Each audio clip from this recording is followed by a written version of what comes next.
up? What's up? I'm JB. I'm sorry, everybody. Yeah, you don't know who it is. Like it's like two guys talking at the same time. All right, and if you didn't know, episode 4, we are CJ Squared. All right, and we here tonight, our 4th episode. We're gonna start, pushing this stuff out for y'all to kind of digest and get into, and hate on us or like us, it don't matter. But if you start listening to us, you're gonna find something that you like. I'm gonna give a quick shout out because I mentioned this a couple of weeks ago. I talked about that kid from Howard University, McCool Maker, going to HBCU. Shout out to my HBCUs. My family went to HBCUs, even though I went to ODU. Right, most of my family went to Norfolk State or Hampton. But shout out to him. I think that season they didn't have a season. He played like 2 games. But good luck to him, and good luck to Howard University next year. And it's a MEAC, right, Joey? They're paying in MEAC. So yes, it is. All right. So yeah, like I said, we're CJ Squared. I'm JB. You know what I'm saying? First thing tonight, we're gonna talk about the NCAA. I'm gonna pass it over to my homeboy Joey. Little chest pass, and Joey gonna break down. Joey can't shoot. JB. All right, we're gonna break down this NCAA. Go ahead, Joey. It's on you. Thank you, JB. All right, everybody. I am Joey. Again, my apologies for interrupting my brother-in-law, Chris, when JB introduced us. But welcome to CJ Square, and let's get right into the big news from last week. We did have a national championship in men's basketball on Monday night. It's a big time matchup, one of the biggest matchups that we've seen in a long time. The top 2 teams are the best 2 teams in men's college basketball did face off for the national championship. Gonzaga had a historic season, ranked number 1, Baylor ranked number 2. So we're gonna go through and get our take on what we thought about the national championship game. Chris, what's your take? National championship. I was disappointed. I mean, that's the matchup. That's the matchup we wanted the whole time. And Gonzaga was a 5.5 point favorite. And I mean, these two, had Baylor not have been the COVID issues, they both could have been undefeated going in. So it really would have been 2 heavyweights. I mean, it already was, but that would have really pushed it over the top. And I had been saying right now, just watching the 2, Gonzaga looked like the better team going into that game, and they stumbled against UCLA a little bit, but that's just showed to me that they can go and fight and still have a shot to win and come back, which is what Baylor did against Villanova. So I'm still thinking, okay, going into it, Gonzaga's still gonna, it's gonna be a close game, and it just wasn't. It really wasn't. By halftime, I felt like it was just over with, and I was just overall, it's just a disappointing game for it. Really, Baylor just looked a lot more athletic to me, and their guards just gave them fits. I mean, Suggs, I feel like still got his when he needed to. I thought Timmy would do more underneath, and they just throwing bodies at him, and he never really got going. Kispert, I think, had just his stock has really fallen off for him. I mean, Suggs, I think, has solidified himself as a top 3 pick after this tournament, but the Baylor guards, they just kind of just did what they wanted to do and just looked a lot more athletic, and then ends up just what we're hoping was going to be a classic, especially after that. We were hoping, you get a classic buzzer beater, one of the all-time greats, and we had said, remember last week, they got to finish for this to be kind of, that, and then it ended up they just couldn't, and it just wasn't. It just didn't bring it home. They sure didn't. Didn't. JB, before I pass this to you, I remember texting you all because I love the way Gonzaga finished the half off. I actually texted to you all. Great defensive possession by Zags and great finish to the half. I think they maybe got it down to either 11 or 10 or 12, or 9. And did I respond back to you? Nothing came back. You probably said, "Don't worry about it." Well, right before that, JB, right before that, your words, the fix could be in. No, I was saying, but then remember I told you guys, I was like, the fix could be in because the foul shot situation. Oh yeah. But then in the second half, it reversed. Yeah. I mean, it completely reversed in the second half. But my take on the game was sort of like what Chris said. You know, you wanted that great matchup to end with that last possession, coming down to the wire. But I had a feeling before they played, and I did mention this to you guys, that I felt that the way Baylor was going to beat them was get Timmy in pick and roll. Timmy. With those guards. And you saw it over and over again. Right. That they kept matching up because Gonzaga played man defense for the most part. Right. And the Baylor guards would have the big guy screen and they end up with Timmy on one of those guards. Yeah. And Timmy got in foul trouble. But Baylor came out and blitzed them. Like they came out hungrier, right? I mean, right. And I mean that's what they were for this game. They were the better team. Oh yeah, their bigs are really underrated. They're not like someone mentioned one week and I was watching them play. The commentator mentioned that they had reserves who starred in their roles. Yeah, and their reserves did do that. Do you know how many offensive rebounds they got in that game? Mm-hmm. Right, they were a smaller team. Yes. Right, and they played really good. They played really good defense.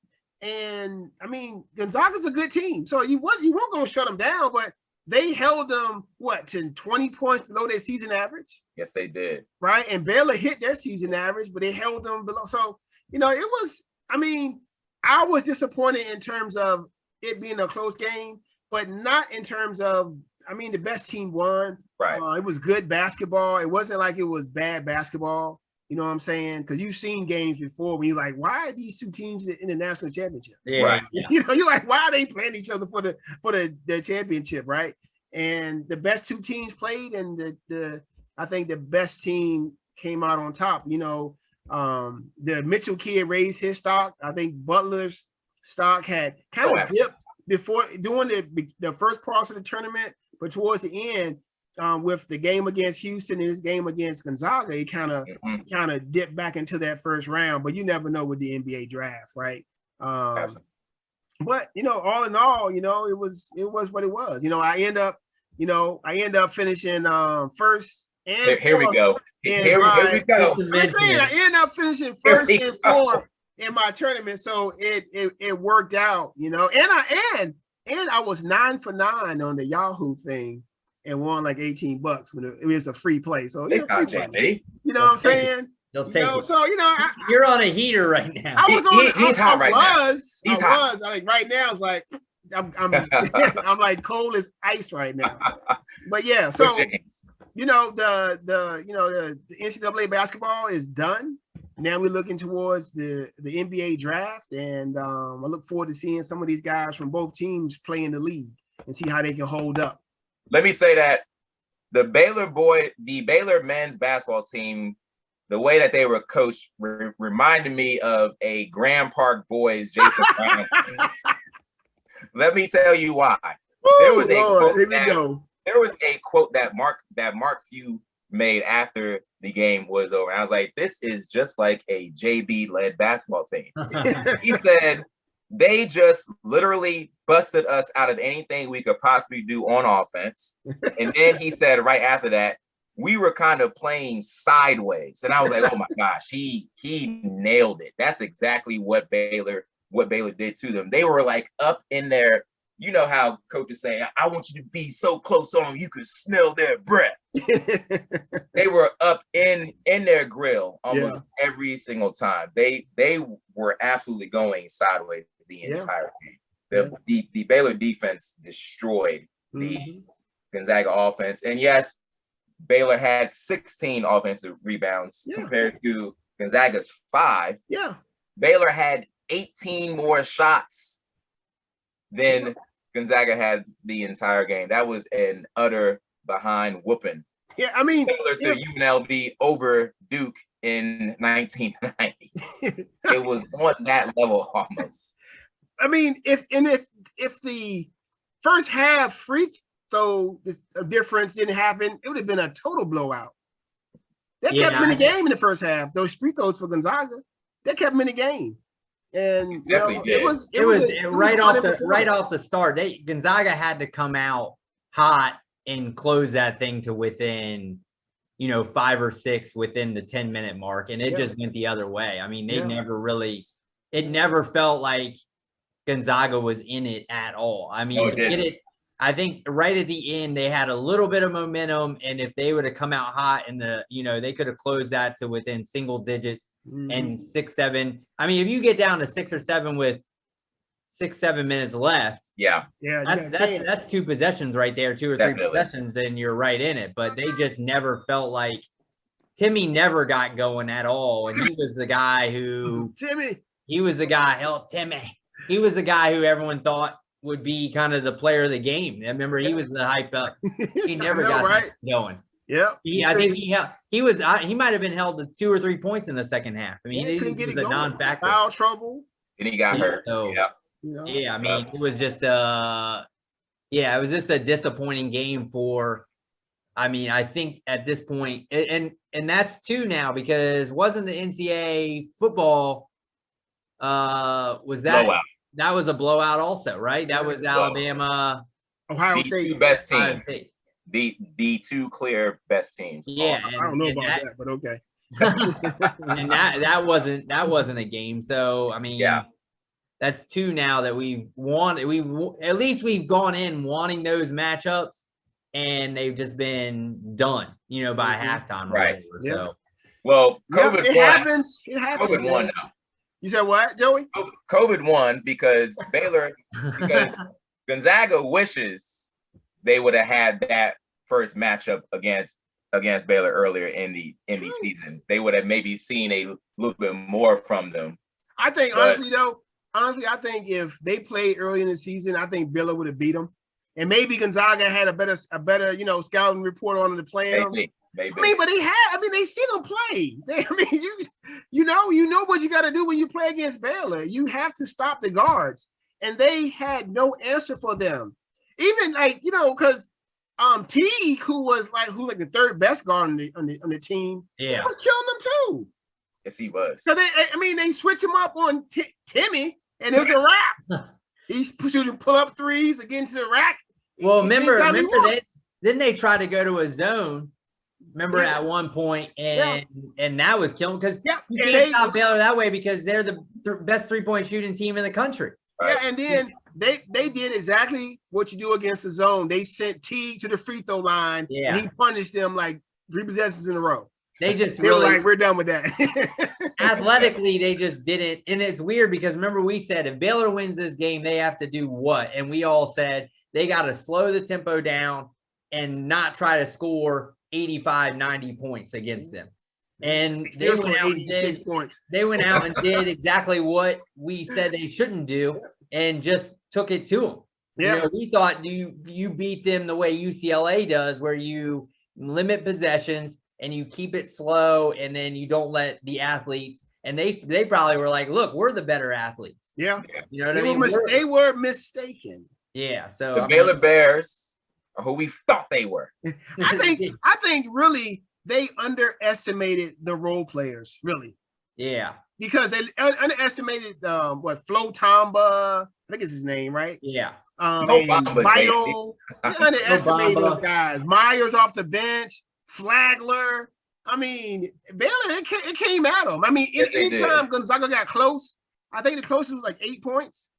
Baylor would go on a little mini run again, hit an open 3. Get to the free throw line, get a steal, get a stop. So the momentum never switched. The best team won. Yeah. Right. I mean, So what? They got blitz, just like you said earlier. They got blitz, and they didn't know. Sometimes when you get smacked in the mouth, man, it's hard to recover. It's sometimes it's just a lot to recover when you get smacked in the mouth, man. Yeah. Look what happened to the Nets Look what happens in Nets on Saturday night. The Lakers came out and smacked him in the mouth. That means they will recover. Kyrie, he get thrown out the game. You know, Kyrie was mad. You know, I mean, Lakers, they end up losing by 20 right there. I mean, it don't matter. It doesn't matter. Lakers they ain't have LeBron or AD, and they beat you by 20, and you're supposed to be the favorites. Nah, they will be favorites no more. I'm sorry. Oh, stop it! I'm not. You're kidding. You're kidding. I'm not. You know, you're not. I don't think so. Don't you we dare talk about it. We talk about it in the NBA part. Yeah, we'll get into. Well, we're not even getting into Eastern Conference today. We're getting heated already. We're not talking about Eastern Conference today. Yeah. And plus, Joey, I know what I'm talking about. All right, Chris, it's on you because Joey didn't throw it to you. We're talking about golf. All right, now so we don't want to in this show. We don't want to just cover the main couple sports. We still want to get into that second grouping of sports. So this weekend we had a huge tournament in the Masters, and so what we did was we came up with a little tier grouping, and each of us picked a tiers of with the odds. We broke it down into tiers, and each one had to pick one of the players within that, and then I wonder who won that. And then we also did a Fanduel against just the three of us to see which one would be able to pick the best lineup. I wonder who won that. Don't listen. So the millions, don't listen. So JB won the tiers, and then Joey won the Fanduel, and I unfortunately won nothing. So Joey somehow picked Matsuyama, which I picked the winner. I was saying when you picked it the other day, I was gonna maybe try to talk you out of it because he has not been that good. He has not been that good lately. I saw he was 25th in the world. He hadn't won since 2017. So yeah, I mean he's just he made history today though. Yeah, and I mean I think they said that like in where he's in like the Asian countries, golf is huge. So he's kind of there, he's like their Michael Jordan of, But they said, I was reading though, that they said that COVID, they weren't able to send as many reporters over here. Okay. So, and they follow him, they hound him like crazy. So I think, who knows, that may have played into it. I mean, he was just hot once he got the lead. And JB, your boy Shoffley had a shot. Yeah, I read that. Double bogey on the 16. Yeah, and then he hit one in the water, then he hit one into the gallery. So he had a shot. So what was your guys' take on what was your take on the how'd you guys like it doing the golfing? For me, I liked it because it actually made me watch some. Yeah. I watched a little bit, watched a couple of holes. Right. Which I never do. Right. And also, I did some reading and I was actually following and right. Listen, the one thing about me, because I don't watch these sports does not mean I don't understand them. I understand all the sports. I understand their rules, how they play, the scoring. I do, right? I'm a sports person, but I just don't watch all of them, right? But yeah, I mean, I found it interesting, and I'm looking forward to the next one, right? I'm like, okay, I'm ready for the next one we do with golf or whatever we do, because it's going to just expand my horizons and make me a better sports fan overall. Yeah, like a better guy for CJ Squared when we do our stuff. Yeah, Joey, how about you? You picked the winner, but then you picked. Thank you, everybody. The past winner, Dustin Johnson, didn't come through for you. My boy Dustin did not. I did hear word that he has been summoned to the Gretzky house. Oh, Wayne's got. The great one is not happy. Yeah, the great one is not happy. Yeah. It's funny, Joey, like in our tier picks, right? For the tiers, here we go. Sheffley was first, right? My guy for tier 1, right? Yeah. For tier 2, of course, the winner of the Masters, right? And Reed was number 2. Mm-hmm. But tier 3, oh my goodness, Burger he gave me a burger, a nice right? a zero burger, right? Yeah. And then I guess Chris had Casey get a plus, I think a +1. I had Canlay in the second one, and he killed it. He didn't make the cut, right? He was right away. I looked. That's when you know it's bad, when you go to the leaderboard early on Thursday. I mean, because when you guys had mentioned that McElroy is bad, so I'm like, all right, well, and I look and I see him, and then I keep going down, and Cantley's even worse. I was like, well, I guess I'm done. I was like, oh, because at that point, like, I mean, and this is all new to us, so we didn't necessarily know how we were doing the scoring, but I'm like, oh, well, maybe he can. And then the next day I look and he's +2 that day.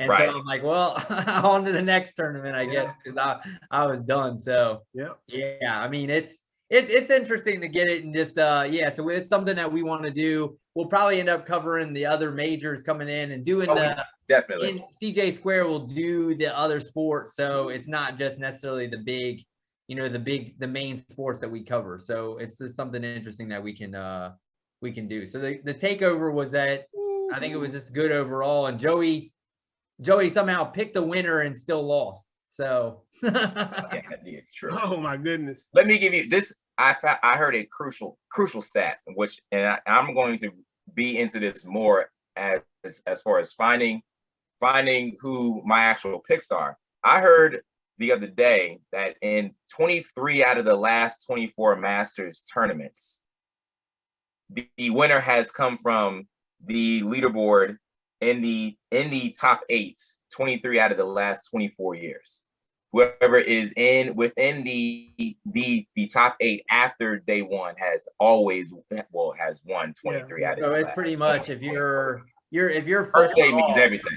If you're falling off, what day did he really blow up? Was it day 3? Let's see. I think it was day 3 because Rose was leading day 1 and 2. Matsuyama shot a 65 on day 3. Yeah, so he took the lead, and then today he pretty much just cruised. Well, going into, he was, what was it, the 14th or 15th hole? He bogeyed. Yeah, so he was 3 out of his last 4 holes. If Schauffele would have, because Schauffele got to within 2 shots. If Schauffele wouldn't have like pooped the bed on that one. If he wouldn't have pulled a Patrick Cantlay and pooped the bed, he would have had a chance right there to close within, had he have, like, say, if he would have birdied right there and put some pressure on it. Because we've seen a lot of guys fall off. The only one that never did was Tiger Woods. He's not falling off. But other than that, you got to put the pressure on him. If he's got a 2-shot lead coming in late, that's a lot. He can ease into it. He doesn't have to try to. Schauffele was the one who had the shot and ended up, So I mean, I think he still did his job for me in the tier pick. So that's all you need. You didn't even need the winner. Clearly, you don't need the winner. You just need to pick him and Reed. And Reed's a guy who's always good. Yeah. But again, Schauffele, remember I told you Schauffele's a guy who he's always a bridesmaid. He can't win. You know what I mean? He tied for 3rd, I believe. Yeah. So never catch that damn bouquet. Hey, how many guys did you have not make the cut on FanDuel, Joey? He had just the one. I think just Dustin Johnson. Right? Yeah, one guy that made the cut. I had 3. And FanDuel's different because you went with the stars and scrubs, or you were going, and actually one of your scrubs, Stuart Sink, he was one that played all right. Yeah. So he wasn't the issue. I mean, did you have let me see, you had, so the problem is in FanDuel is if you have Dustin Johnson, he's the most expensive player. And if he no value. If he doesn't kill it for you, then you're pretty much done because and Patrick Cantlay is expensive also. Yep. Done. So you had 2 guys above 1,100 that were horrible, that didn't make the cut. So you're bound to struggle. Wayne Gretzky will fix Dustin Johnson. Trust me. He will win. Mark this, JB. He married to his daughter, right? A major. You think he'll win a major this year? He will win a major this year. Oh, that's a hot take right there. That's another hot take. That's a Joey hot take. Hot take. Man. A great one. You have a hot take show one of these days.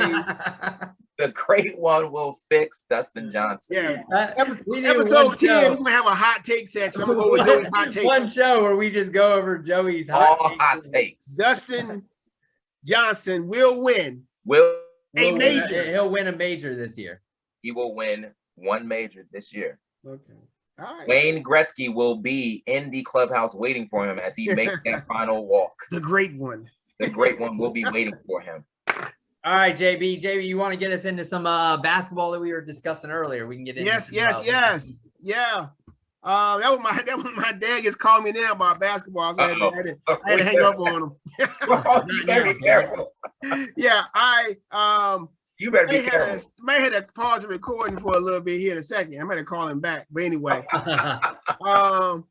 So NBA picks again.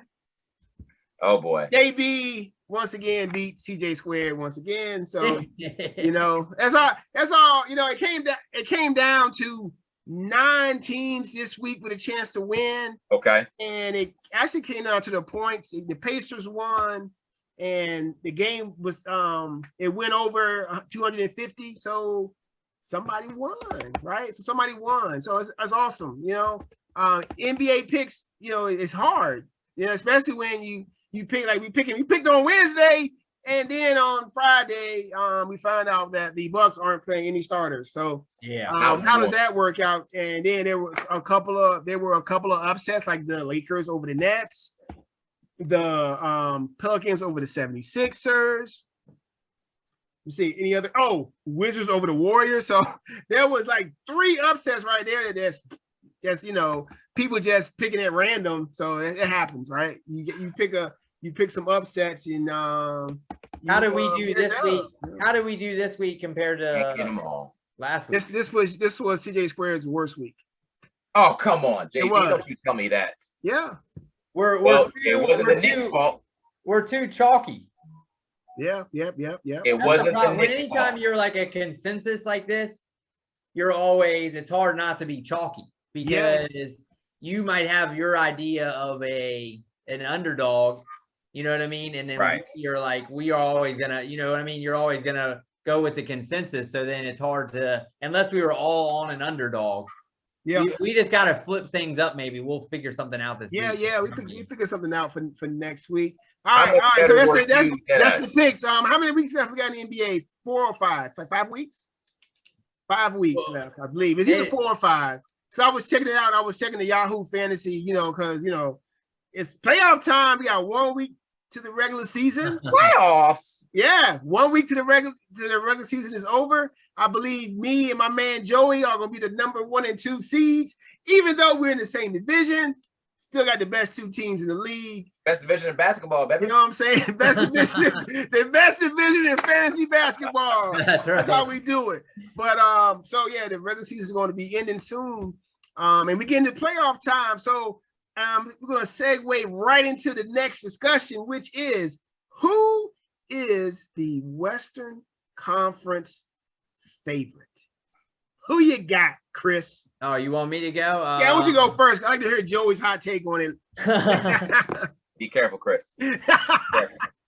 I'm still, as much as it hates me, I'm still going Lakers. Okay. I just think that regular season, LeBron has proven it just doesn't matter. I mean, obviously they need to be healthy, which is going to be huge, but they're the defending champs. The guy, I mean, NBA still goes through him. Yep. You got AD, who's a matchup nightmare. Even in the West, I don't necessarily see anybody who just matches up with AD. In basketball, really. So to me, until they lose, you got to be the champs. You got to beat the champs. And I still think that. I know how that is. I mean, you know about that. So for me, I just think that matchup nightmare and AD, I mean, health is their biggest concern. I think they're just resting their guys. I mean, who knows? But I would say if they needed to come back right now, they probably could play. The reports are AD back in 2 weeks, LeBron back in 3 weeks. So that's about a week before get that tune up for the playoffs. Make sure we get, because they got Andre Drummond too. Yeah. They added a piece, and their role players play their roles. I mean, they went there with role players, and they beat up on the Nets, and they still got Montrezl Harrell coming off the bench. I mean, they got a good chance. I think that this is only going to help them. Kuzma, because Kuzma was a little bit of a forgotten guy. At one point, he was going to be their number 3. Yeah, he was. That was kind of ridiculous. And then I think he didn't have his role, I think. So now, there's times where last week he scored 30 at one point. So I think that getting him confidence, getting Harrell in there, I think that it's only going to help them, because LeBron, he's a guy who he needs the ball in his hands, but he doesn't need it in the sense of a Kobe or Jordan where he has to dominate and score. Yeah. He can go out and do whatever the game dictates. LeBron is going to do, and he's probably the greatest player of all time as far as in that regard, as not all time. And Jordan, is my dude. That's your guy. I thought you like I'm Jordan. I'm saying the greatest in that. He lets the game come to him, and whatever the team wants to do, he'll just beat you in that way. Yeah. Jordan and Kobe are, they're going to come and play their game, and they're going to dominate you in that way. LeBron says, if you want to play me this way, I'm going to do it that way. So I think that's what I'm saying is he's in that way is he the greatest player, in that he can come out in any style and beat you, and just he can get guys involved if he needs to. So to me, just the Lakers, I don't necessarily know if they look as good this year, but I just still trust in LeBron, basically. Okay. So I mean, Kuz has been out too for a couple of games, but that beat down of the Nets didn't hurt your argument. Right. All right. Let's go. You up next, Mr. Hot Take. Thank you, JB. Please stop hating on Brooklyn. They will be fine. But we're not talking about the Eastern Conference. We're talking about the Western Conference. You want to sneak Philly in there? Stop it! Stop it right there. Okay, stop it right there. And I'll also say it's always better for Kyle Kuzma when he is worrying about scoring 30 rather than worrying about putting out diss tracks on Lonzo Ball, because he is not very good at that. That's better than I am, though. But I will second what Chris said. You can't second what he said. You gotta pick your own team. The Lakers are still okay. Well, the next you can't second. You better pivot. You gotta pivot. You know the rules. I will pivot. Even though the Lakers are still a favorite. The Clippers. That's who I thought you were gonna. Yeah, your boy. The Clippers are next up because Rondo, a point guard. Don't give me that. They have a true point guard. Don't let me bring up Rondo. Playoff Rondo. What do you say? Euro step like I'm Rondo. Oh man. Absolutely. Black Beatles. Playoff Rondo is a dangerous person. We do need to see if Playoff Rondo can continue to hit open shots like he did last year. But playoff Rondo, it's like it's a metamorphosis. Oh, okay. Man. When he pops out, he's going to change. The Clippers are going to be a completely different team. Their heart was taken from them. You remember in Dumb and Dumber when Jim Carrey punched that dude and he took his heart out and put it in the talkie bag. That's what happened to the Clippers. Oh my God. They had their heart ripped out of their body and handed to them, and then they just bounced out of the when they say that Paul George was calling himself playoff P and hadn't won a playoff game, hadn't won a playoff series in a while. You can't be playoff P if you don't win in the playoffs, man. You have to absolutely do that. Bottom line, I still see flashbacks of that corner three that he took last year, and it hits the corner of the freaking backboard.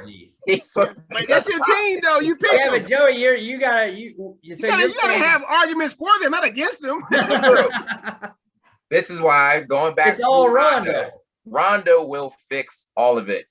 Not only is he's a great true point guard, but the leadership, the toughness, he's going to bring everything that the Clippers were missing from last year's team. He's going to bring it back to that actual Clipper team. The Clippers are going to be dangerous come playoff time. Man, I've been looking at the standings, and there is a possible first round matchup where the Lakers play the Clippers. Oh boy. Right? Because right now the Lakers are, I think they're sitting in the fifth spot. Yeah. And the Clippers are sitting there. I think that Utah and Phoenix are going to finish 1 and 2. I really do. And my team who I'm saying could be the Western Conference champ is, I think, going to finish 3rd. And then you'll have they finished 4th because the Clippers may finish 3rd. And then between Blazers and the Lakers, we'll see, because without LeBron and AD, even though they beat the Nets, we're gonna see if they can keep winning, right? But anyway, so my pick, and I didn't even have to pivot because I didn't have the Lakers or the Clippers. Uh-oh. I have the Denver Nuggets. Oh, I saw that coming. Right. And here are my reasons right now for the Denver Nuggets. Right. You got the guy who's probably going to win the MVP of the league this year, probably the Joker, maybe. Best center in basketball. Right now, he is favored to win the MVP, I believe. 2nd round pick. Right. And right, you have playoff Jamal Murray. Jamal Murray in the playoffs last year is a whole nother animal, right? How dare you take Paul George's nickname? He is a whole. Hey, Jamal Murray last year put on a show. Yeah. Right.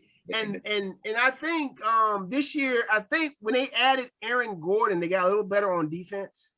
Right. They became a little bit more equipped to handle some of the teams they're gonna face up against, the Kawhis, the LeBrons, great move, and everything else. So I think the Denver Nuggets got a real chance. I mean, Michael Porter is playing really good. That's right? your boy, JB. He's playing not because he's my boy, but he is my boy. He's right. He is my boy. He's playing really good. I mean, he's playing his role, right? You don't need him to make plays for anybody. Need him to score, rebound, and play D, and he's doing that. He's averaging like 8 or 9 boards a game, getting like 18, 19, 20 points every game, spreading the floor.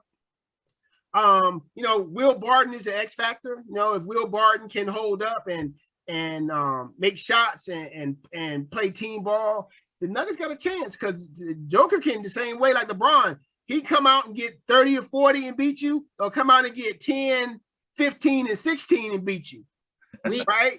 We know the Nuggets don't go unless Will Barton scoring you 20. I was waiting for someone to say something about Will Barton. I don't think the Nuggets need him to score 20. I believe they don't need him to shoot them out of the game. That's what I believe. If he plays in the confinement, listen to you and Reggie Miller. You and Reggie Miller hating on some Will Barton right now. Yeah, hey, I'm just saying, right? I think, did I text y'all that right there? Did I text you guys that? Yes, you did. I think that's what I said. You were just doing your best Reggie Miller impression. I knew it was coming. Yeah, hey, they're deep. We got our 3 favorites. We got the Lakers, the Clippers, the Nuggets. It's amazing how we didn't pick the top 2 teams, right? We didn't pick the Jazz or the Suns. I believe the Jazz. I think everyone thinks the Jazz are counterfeit. Shaq does. It may not be, but everyone is gonna say that. And then I think Phoenix, they just have no playoff experience right now. So you're just except for CP3 on there. That's Joey boy. Joey loves some CP3. That's my man.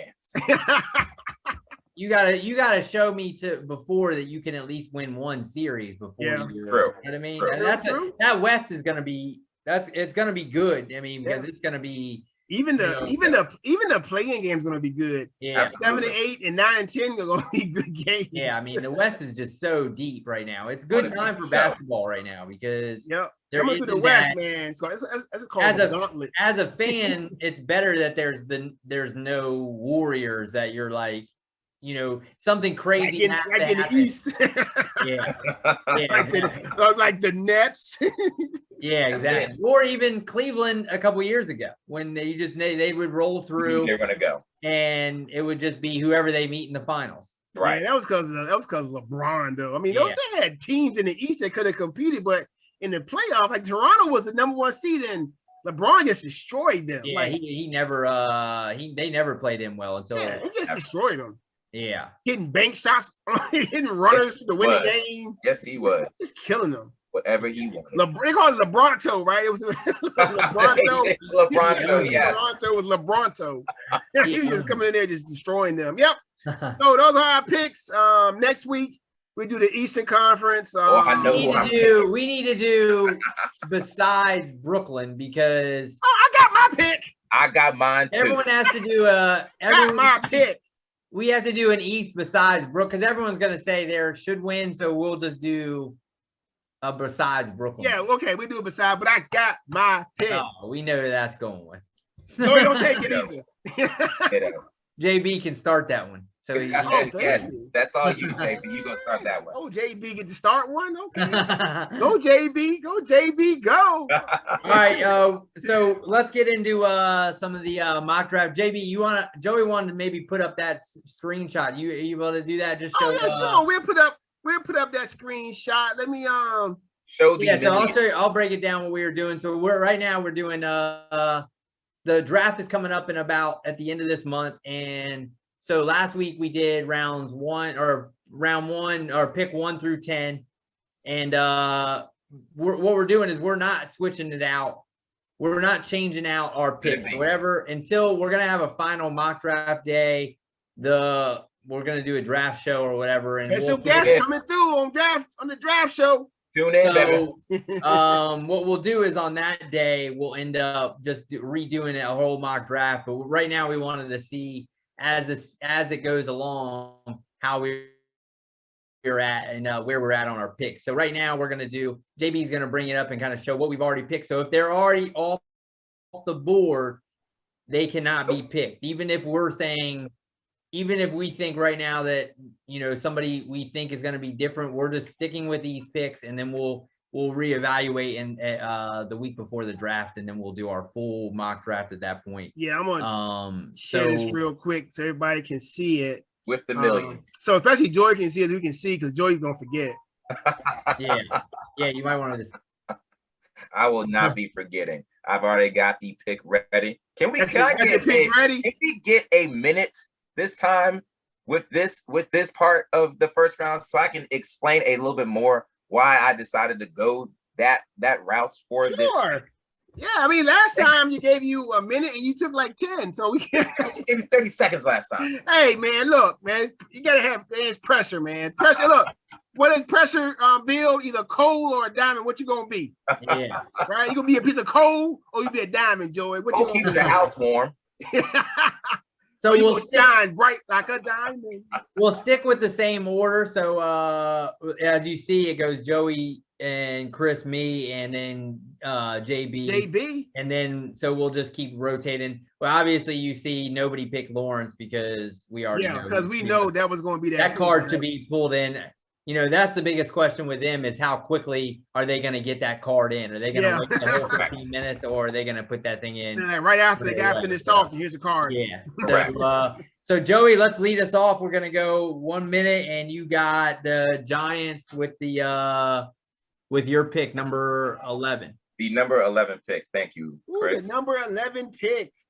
Who you got, Joey? I had to do some big time research on this, y'all. Okay. This is going to be a big year for the New York Giants. It's going to be a big year. This is going to be an NFC East title year for the New York Giants. Write it down, mark it, JB. And here's the reason why.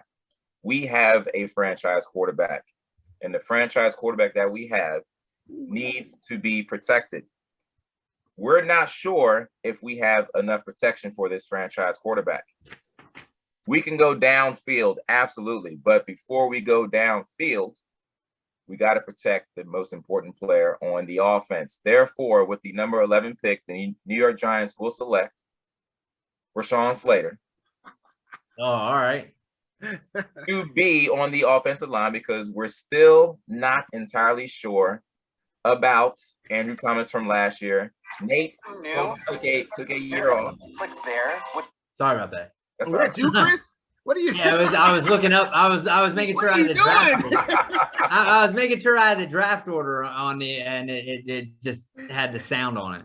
So not only will Slater come in to protect Daniel Jones, but he will also come in to help to improve our running game for our soon-to-be all-world again running back. Number 11 pick, Rashawn Slater, offensive guard and tackle and center. He can play all 5 from Northwestern University.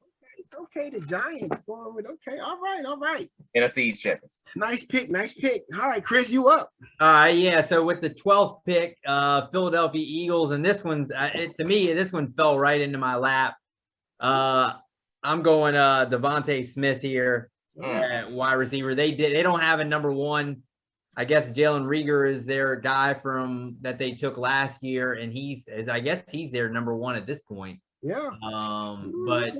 And with Devontae Smith falling in their lap, I think this is a no-brainer for them. I think it was going to be one of those 2 Alabama guys with Waddle already off the board. If one of those 2 falls there, I think they got to take a wide out right there. So I was actually thinking I had Slater down because they also need offensive line, but yeah, I know, right?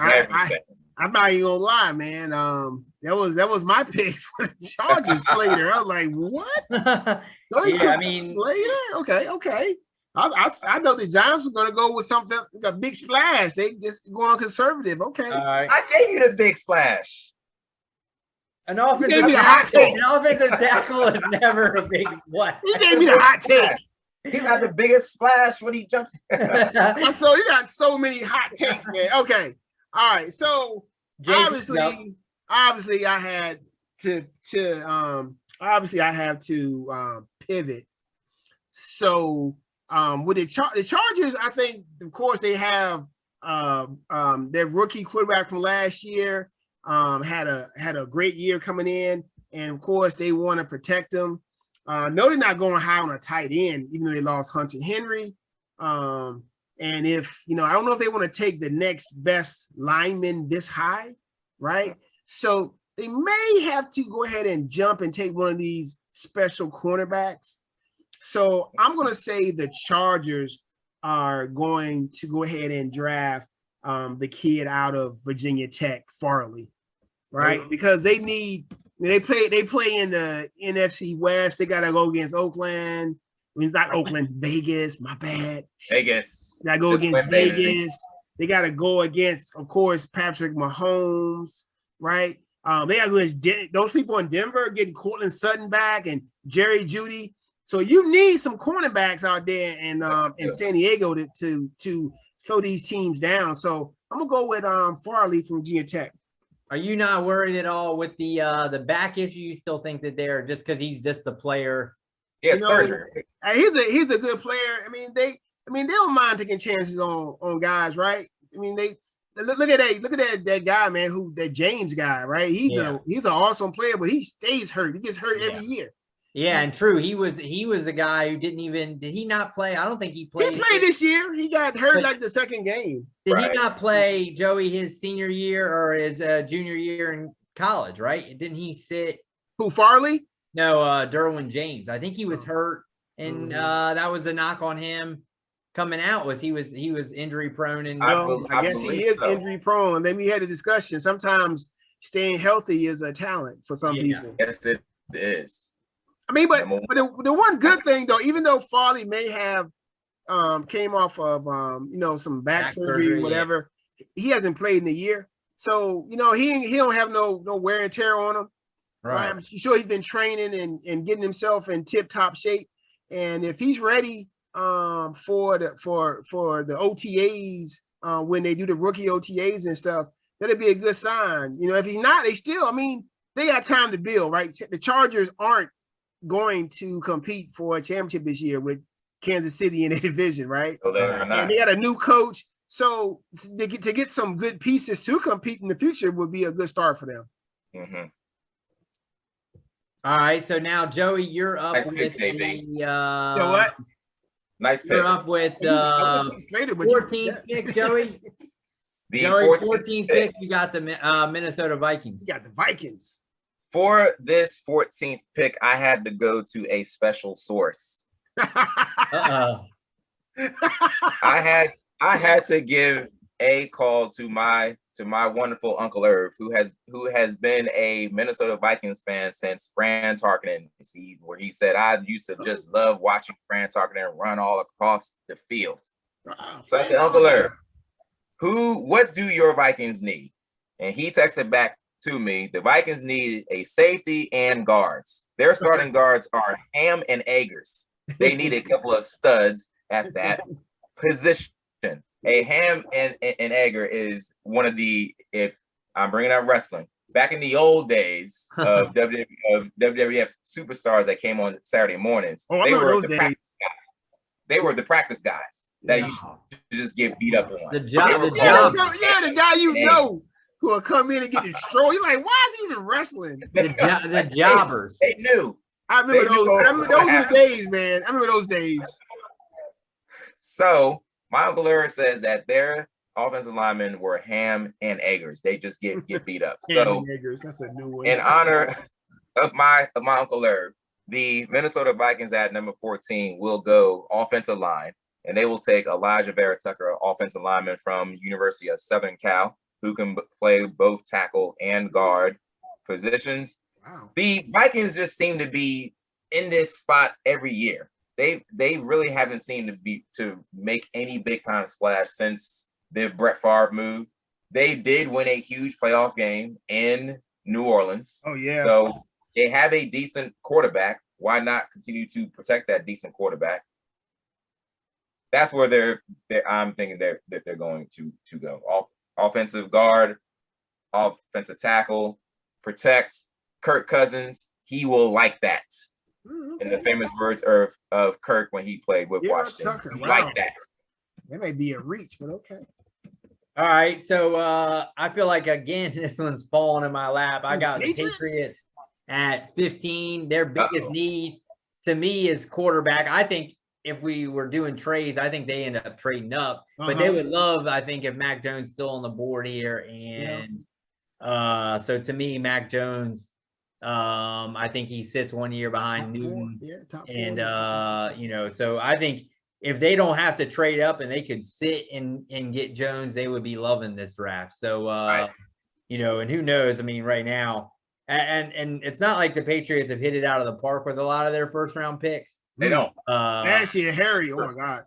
But so who knows? I mean, you never know what kind of guy, and you got the Belichick Saban connection here. So I think that this one's just an easy Mac Jones. If he's there, I think he's there. This is Mac Jones. Mac Jones. All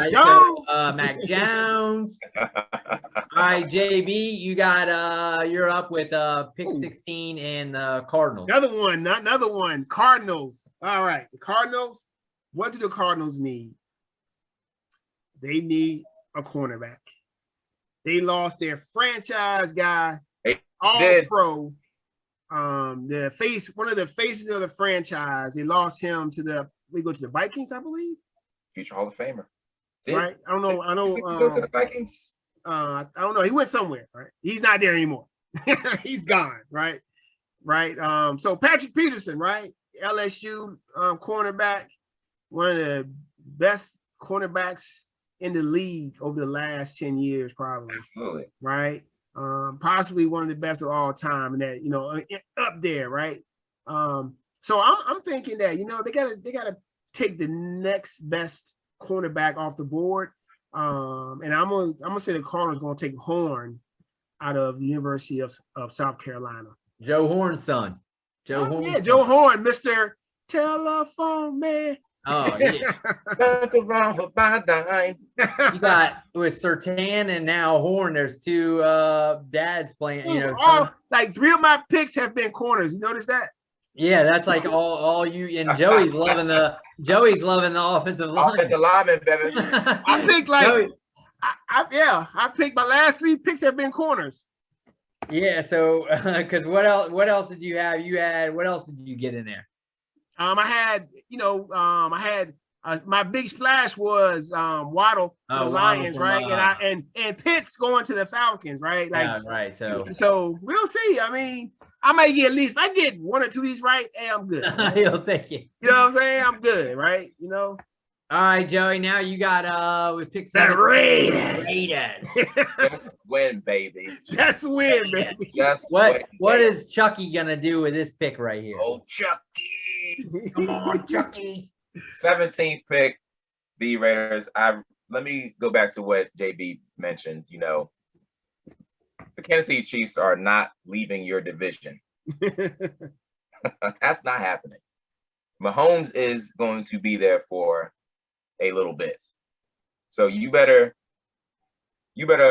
arm yourself with some sort of weapon to try to stop him the best that you possibly can. And if anyone watched this past Super Bowl, you found out that a crucial pass rush is something that can slow down an amazing quarterback. Yes. Therefore, at number 17, the Raiders will be going with the top edge rusher in this draft, arguably. One of your boys, Chris, from the U. From the U. Okay. Which one, though? Which one? From the U, they're going to go with Jalen Phillips. Oh, okay. All right. They're going to go with Jalen Phillips. Edge rusher, you can never have enough edge rushers. And if this guy is the best rated one, the top rated one on some individuals list, then you better go on and get after the quarterback, especially if his name is Patrick Mahomes. If he has time, he will destroy you. He will absolutely destroy you. You need to make his life very difficult on that football field in any way you possibly can. Welcome to the Raiders. All right, so I'm up. I got Miami, which is their second pick in the first round. Yeah, I was actually had Jalen Phillips down that they may take him. To me, though, I'm gonna do a little bit of a pivot, and I got the linebacker from Notre Dame, Jeremiah Owusu-Karamoah. Okay, he was the linebacker. He was a Buckets Award winner. He's a little small. I think they kind of will play him in that hybrid position, kind of that Jabril Peppers type of guy that can cover and he can run with a lot. I think that's so he's playing safety. Well, I think he's only I think he's 215, 220. That's a small linebacker right there. But I think the way that the league is going, where they're, these guys got to be able to run. And I think that you can get a guy like that can cover, and So without Phillips now on the board, I think they obviously they want that edge, but I think a guy who gives them kind of some flexibility to be able to mix and match what you can do on the defensive end, that helps. So yeah. All right. So we got JB up, and you got with Washington, right? Yeah. JB. I was, I think, the football team, right? The old football team. By looking at, I live in the DC area, so I have no choice but to hear about the football team, even though I try to not listen to anything about the football team. I get constantly harassed about the football team. But I'm going to make a pick for the football team that is not biased or hateful, I should say. But from what I saw, I looked up the Skins. What do the Skins need? I mean, they got a devastating defensive line. That's probably the strength of their team. And they need somebody behind them that can make tackles and make plays. So I'm gonna go with the linebacker out of Tulsa, Zach Collins. Oh yeah, right. I think if he's there and Wusu Koromoa is gone, I believe that the football team is going to take this kid right here and throw him in there in that linebacker position. All right, Joey. Let me see. You're up now with pick 20 the Bears. And pick 20 and the Bears. There's no quarterbacks left for them to jump up. Oh, dang it. They already named Andy Dalton the They'll need a quarterback. They don't need a successor or anything. Quarterback. They've got one. They got two. They got Nick Foles too. Yes, they still do have Nick Foles. Foles is still in the fold. They still do have Nick Foles there. Okay. All right. The Bears. The Bears. So the Bears at, let's see. The Bears at the 20th pick. Originally, I was thinking maybe they would go DB also, but I figure with my draft genius, why not find somebody that can go to the other side to match the dominant pass rush that is coming from one side with Khalil Mack, arguably the best pass rusher in football. Yeah, arguably, yeah. Arguably. Yeah. So with the 20th pick, the Bears will be going with, in my mind, possibly the second best edge rusher in this draft from Michigan, Kwity Paye. I was wondering. I had him at one point all the way up at the Patriots could have taken him. So I think I've read that he could go anywhere from 12 to probably 20 something. So right. You know, I mean, it's probably just depends on what you think. So right. The Bears are stuck. The Bears don't know what to do.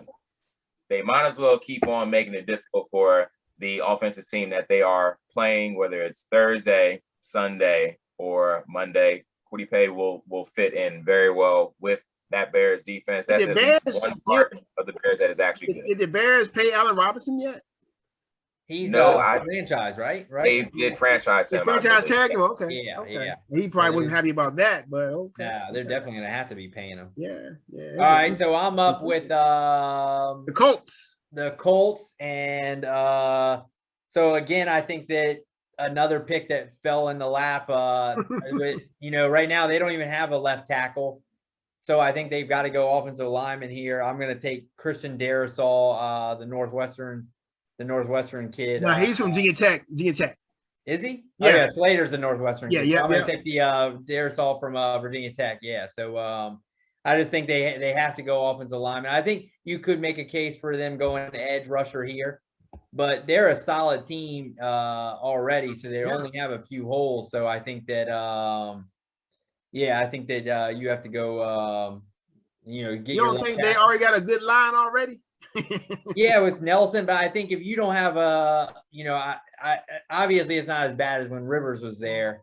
You got to keep him upright because he's not mobile at all. Yeah, Wentz I think is a little bit. He's more mobile for sure than Rivers. Golly, yeah. Rivers is like. Yeah, I mean he's a statue back. But I think if you just don't have a left tackle, you know what I mean. I think you gotta. They're gonna go one of the offensive or defensive line. And I think it's just, to me, if you get a guy right there who's a mid-round, first-round talent and he falls there, then I think you just go ahead and take him. But I think if something happens and he's off the board, I don't think you reach necessarily for another offensive tackle. I think you just go ahead and get you a defensive end and get you a pass rusher. So. All right, so with the last pick for what we're doing today, got the Titans. This is pick 22, and JB's got the Titans.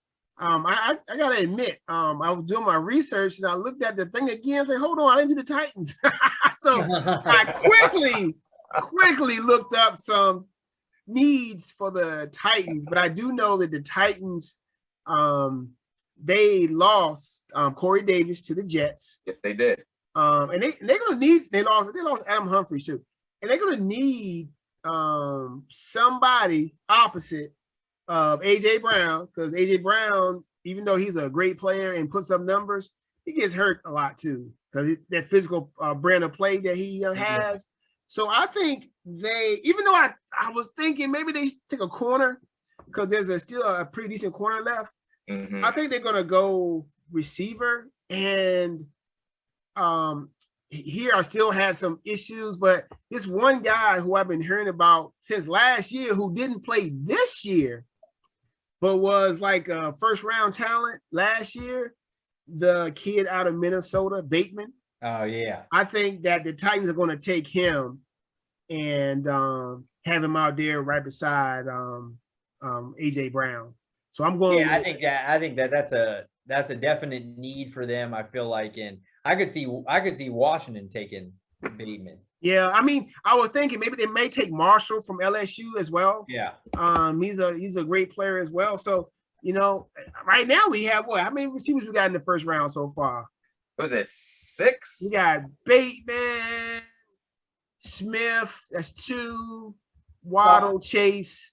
We got 4 really. Oh, okay. Yeah, we have 4. So there's still some more first round. Right now, what position do we got? What are we heavy on? Offensive line, right? I mean, we're pretty balanced. I mean, we got all the top 5 quarterbacks on the board already. Not one running back. Najee Harris hasn't gone off. No, running back's not going early this year, buddy. And of course we got all the top corners.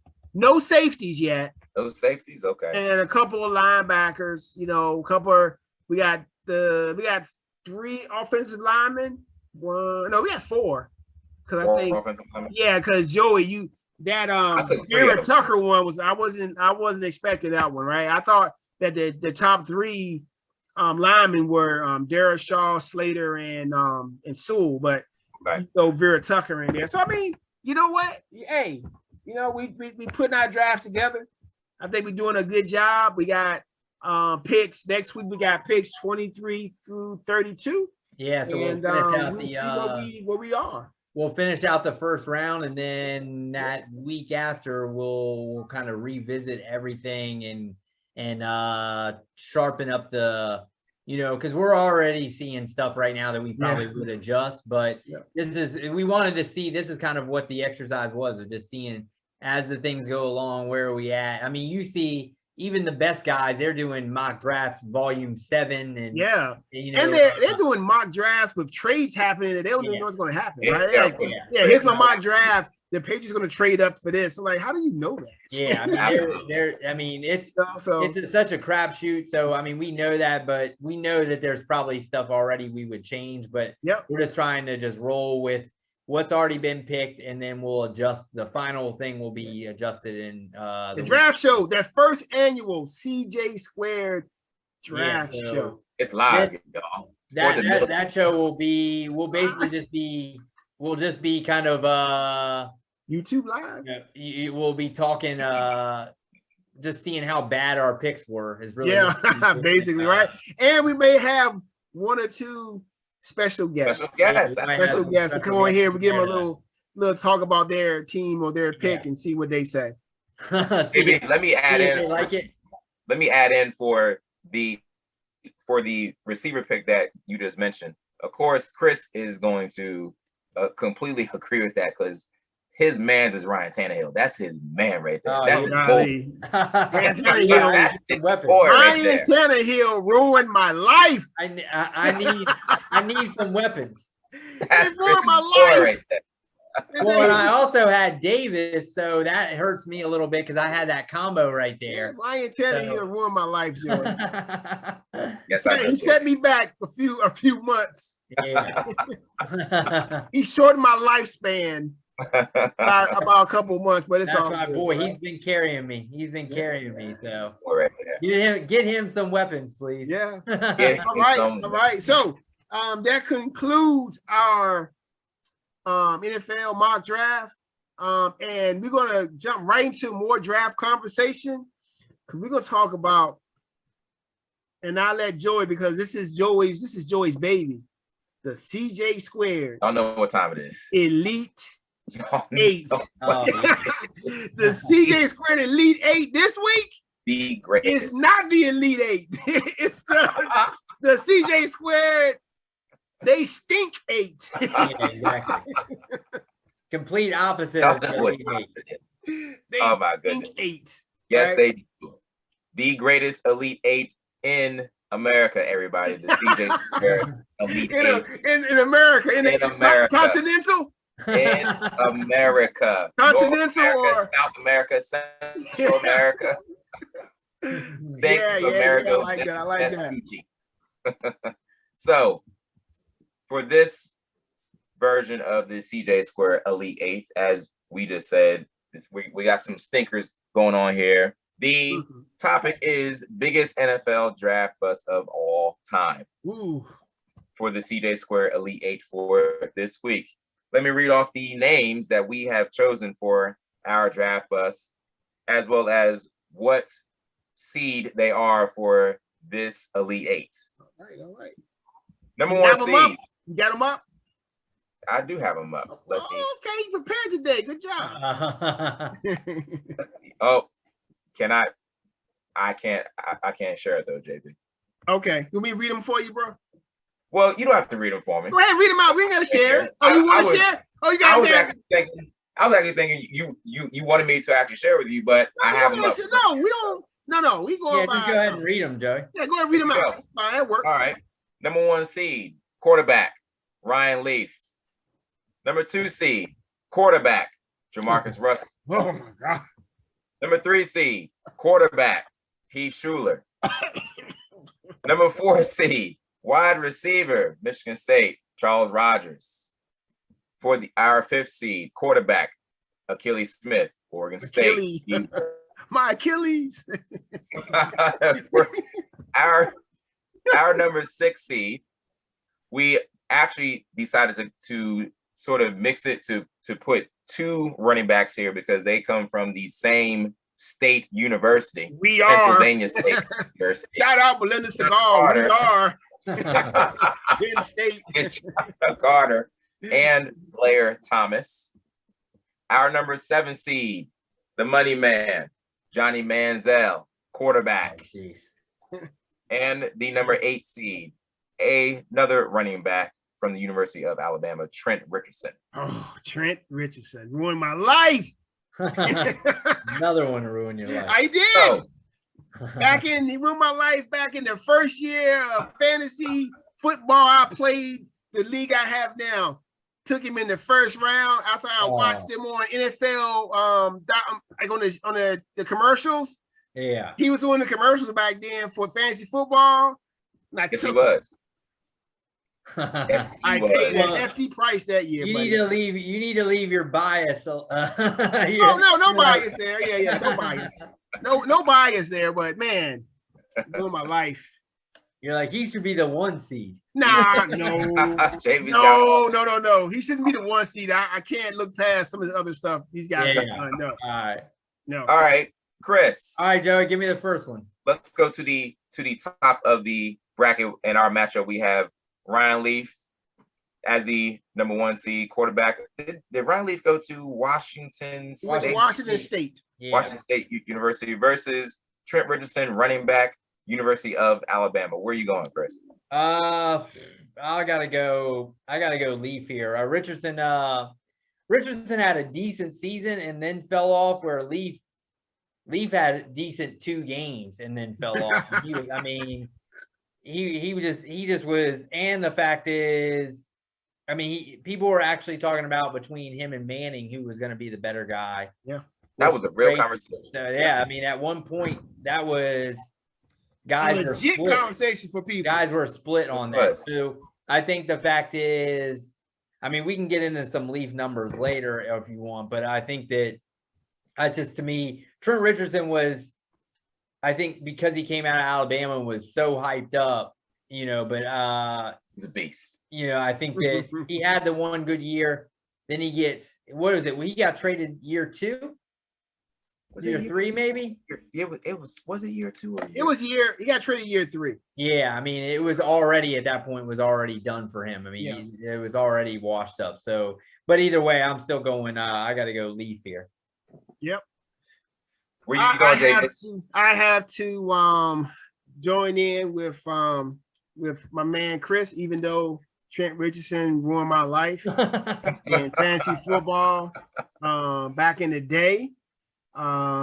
Still, Ryan Leaf went before Peyton Manning, possibly the greatest quarterback of all time in some people's eyes. So right then and there, he's the worst. Sorry. I'm glad to see that he's back on his feet, right, and getting his life back together. But real talk, he's number one seed for a reason. Okay. Yes. All right. So Ryan Leaf for me, Joey. Well, since we have, let me remind everybody, all of the millions out there, you may not agree with what we are saying here. The millions, remember that. You may not. But, of course, when it comes to voting, majority rules here. So it doesn't matter what I think, but I would have gone with Ryan Leaf also. So let's go down to the bottom of our bracket, the number 2 seed versus the number 7 seed. The number 2 seed, quarterback, Louisiana State University. He threw a pretty ball. Throws a pretty ball. Demarcus Russell, drafted by the Oakland Raiders. Like then, yeah. And another quarterback. This is a big time matchup here. SEC matchup. Yes, it is. Texas A&M. Ask Nick Saban about this guy. He has nightmares about him running around the field, touchdown after touchdown, giving the I got money signal. Johnny Manziel. Chris, where you going? Wow, man, this one is a tough one right here. I mean, you got one guy who I don't think ever put in the work to be great. I don't necessarily think that was so much of an issue with Manziel, where Russell has a massive amount of work ethic questions. I think Manziel he liked to party a little bit too much. I think he put in the work, but I just don't know if his system and his style of play was going to work in the NFL anyway. I never really had shown him. He wasn't an elite athlete like a Lamar Jackson or Kyler Murray. So I don't necessarily know. I think he's more overrated from just a name recognition, where I think that Russell, to me, had all the tools to be great. Had the size, arm. Yeah, I think pedigree. He's the prototypical guy that you make in Madden. Yeah. And other than just his makeup was not there, he just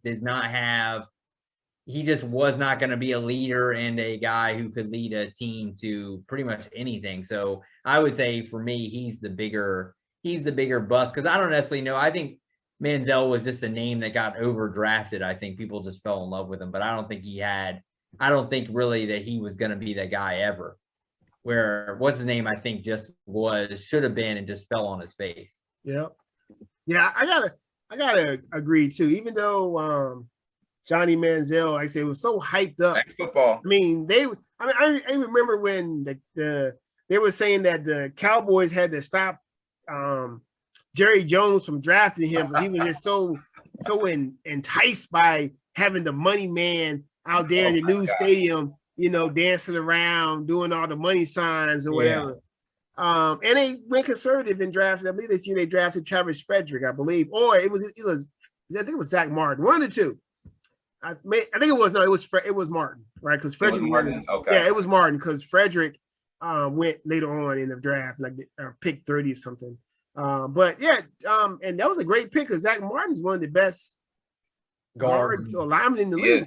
And Manziel didn't last in the league 1 year. But even though he didn't last 1 year, Demarcus Russell, oh my God, he had 18 touchdowns and 23 interceptions. And okay. And he was supposed to save the franchise for Oakland. He had the big arm for just win, baby, right? Go deep. Win, baby. Go it deep. And he was a high draft pick, so I would have to go with Russell as well in this one. No upsets today so far. Not one. I think this is going to play out. I would have also gone with Demarcus Russell. He was supposed to definitely save that franchise, but that dang purple drink, he got caught up on it. Drinking too much purple. That perp. You can't be drinking that purple drink. The starting purple drink is not a good drink. You can't be drinking purple drink. Bottom line. My goodness. Let's stay at the bottom of this bracket for the 3 versus 6 matchup. The number 3 seed, a quarterback from the University of Tennessee, Rocky Top. Keith Schuler, who I believe was a Heisman finalist. Yeah, he was. His final year at the University of Tennessee. He was the guy. Number 21 in college. That was so weird. That really bothered me for some reason. Yeah, I know, right? And the number 6 seed, as I said earlier, is a combination of 2 big-time running backs that were on the State College campus, Blair Thomas as well as Kajana Carter. Yeah. JB. Oh, I get to go first? Okay. Well, I mean, if you look at it from this perspective, the NFL is a quarterback's league, right? You can find a running back off the street, honestly, and block for him, and they can be successful.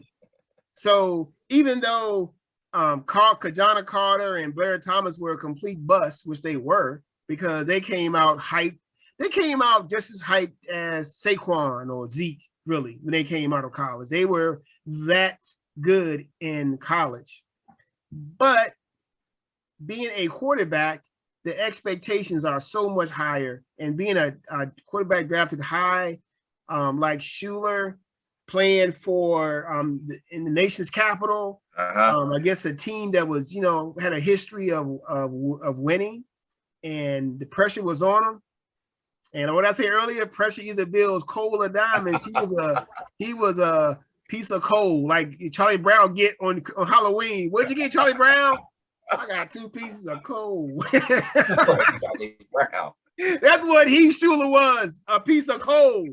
All right, so he is the winner. He advances for me, Heath Schuler. Mr. Cole. So for me, I mean, I think that you got 2 of those picks. Blair Thomas is the second pick. Kajana Carter is the first pick when he comes out. So I think if you're drafting a running back that high, that guy needs to be in the league for you and dominant for at least. There's very few running backs. And now, I mean, it's a little bit different back then, but even still, if you're at that level of running back, you got to be dominant for, Pro Bowl level running backs. That's a lot of investment. And neither of those guys barely stuck around. Kajana Carter's kind of bounced around the league for a few years. But as a first round, a number 1 pick, you need to be, at least a couple Pro Bowls and all pros in order to make the investment. But at the end, I still think Heath Schuler, I mean, remember Heath Schuler was struggling to he had Farrat there. He was struggling to even get separated from Gus Farrat for a while. So he was bad from the start for him. He knocked himself out. Yeah, so remember Gus Farrat knocked himself unconscious? Oh yeah. Gave himself a concussion. I still think like JB said that it's a quarterback league, and if you miss on a quarterback, it's way more detrimental than missing on a running back. It's you expect more of that running back because it should be more of a solid. That shouldn't be a swing and miss right there, but at the same time, it doesn't kill your team the way a missing on a quarterback does. So I think just that alone, you have to put Heath Schuler above the 2 Penn State guys for me. Heath Schuler through. So we're still chalk right now. Yes, we are. We're chalky, man. I think it's going to stay chalk too. I believe it's close, but I think we're going to stay chalk. JB, the highlight of Blair Thomas's career, he was signed to be Emmitt Smith's backup, and Emmitt Smith got hurt in a playoff game against the Green Bay Packers in 1994. Blair Thomas came on, rushed for 70 yards and 2 touchdowns in a 35-9 victory over Green Bay. And guess what? I'm a Cowboys fan, and I didn't even know that. that's how bad Blair Thomas was. And I'm a Cowboys fan. Right? I'm a Cowboy fan, and that was my college days. There you go. 94, that was a year they lost That was the year that the Cowboys lost to San Francisco in the NFC championship game. Yeah, gotcha. That's when I think that the tackle got hurt the tackle got hurt and for the Cowboys and the rush was just killing them. But that's interesting. The team that Primetime played for that year and the following year, the teams that won the Super Bowls. Yeah, I know, right? I know. All right, so let's go to the top of the bracket. We're going to the 4 versus 5 seed game.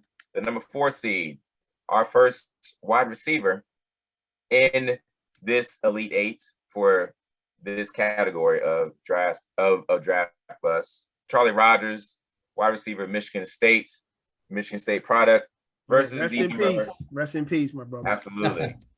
Versus the number 5 seed, going back to another quarterback, going to the Pac-12 Conference of Champions. Quarterback from Corvallis, Achilles Smith, drafted by the Cincinnati Bengals. JB, what you got? I mean, this was a tough one. I mean, Rogers was the first wide receiver taken, right, by the Lions. It was one of the reasons why the Lions ended up firing Matt Millen, I believe, some of his bad draft picks. And guys who went behind him who will one day be Hall of Famers, Andre Johnson and Anquan Bolden. Oh my. So I mean that's just to think they missed out on those guys, Andre Johnson and Anquan. But once again, it is a quarterbacks league. Completely. And the Cincinnati Bungles, as everybody calls them, to call them back in the day, we're looking for a quarterback to change the franchise. And they thought that Achilles Smith was going to do that. Right? A quarterback taken after him, somebody that played on the Syracuse Orange basketball team as well. Oh boy. Was Donovan McNabb, who got booed when they drafted him. When the Eagles drafted him, they booed that pick. But he took him to a Super Bowl, so he had a good career, right? Very good quarterback. They went to the NFC Championship game a couple years in a row. Straight years? Yeah, before they finally broke through and then lost to the Patriots in the Super Bowl. But I'm gonna go with Achilles Smith. Even though Charles Rogers was a complete bust, Achilles Smith was a bust as well. And so quarterback-driven league. I don't think Rogers was drafted to save the franchise, but Smith definitely was drafted to kind of pull that franchise up and make a difference, and he didn't. So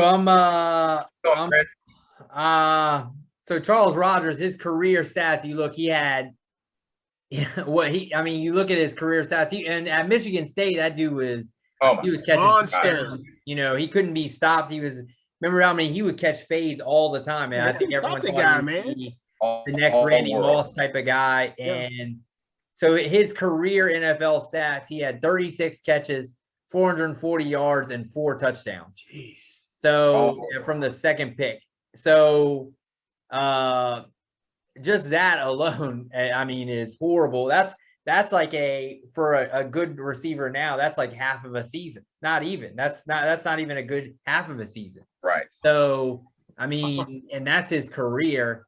Matt Millen, remember, he was known for making all those horrible picks. They had Mike Williams at one point they missed on. They just kept swinging and missing. But even with that, I think you look with Achilles Smith. So they took the year before they took Achilles Smith. They took Kajana Carter as the number 1 pick.